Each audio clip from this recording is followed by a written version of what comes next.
शिवसेना पक्ष आणि निवडणूक चिन्हासंदर्भातली सुप्रीम कोर्टातली आजची सुनावणी संपली। ठाकरे सेनेकडून कपिल सिब्बल यांचा आजही जोरदार युक्तिवाद। पुढची सुनावणी पुढच्या मंगळवारी।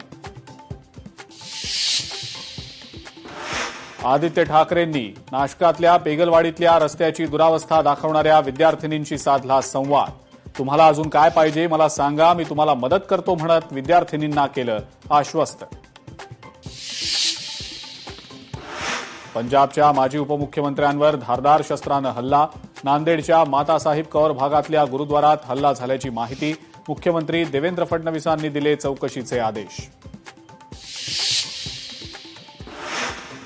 संसदेच्या पावसाळी अधिवेशनाचं सूप वाजलं। विरोधकांच्या गदारोळामध्ये अधिवेशन कार्यकाळात एकूण 12 विधेयकं मंजूर।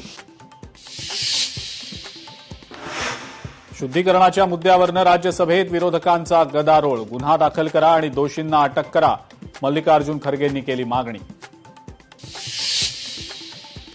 मुंबईतल्या जुन्या गृहनिर्माण सोसायट्यांसाठी मोठी आनंदाची बातमी। शहरातील ब वर्गाच्या भाडेपट्ट्यावरील जमिनींच्या मुद्रांक शुल्क सध्याच्या बाजारभावानुसार न आकारता 1979च्या दरानुसार आकारलं जाणार। महाराष्ट्रातल्या विद्यार्थी आंदोलकांना मोठा दिलासा। नीट पेपरफुटी प्रकरणातील गुन्हे मागे घेण्यासाठी मुदतवाढ, राज्य सरकारचा निर्णय। आणि जुहू चौपाटीवर 1 महिन्यापासून लोकशाही मराठीचा रियालिटी चेक। प्रशासनाचा स्वच्छतेचा दावा, मात्र तरीसुद्धा किनाऱ्यावर प्लास्टिक आणि कचऱ्याचे ढीग कायम। भारतीय रेल्वेतल्या स्वच्छतेचा मुद्दा पुन्हा एकदा ऐरणीवर। रेल्वेच्या पॅन्ट्री कारमध्ये उंदराचा धुमाकूळ, पीठ खातानाचा व्हिडिओ व्हायरल, स्वच्छतेवर प्रश्नचिन्ह।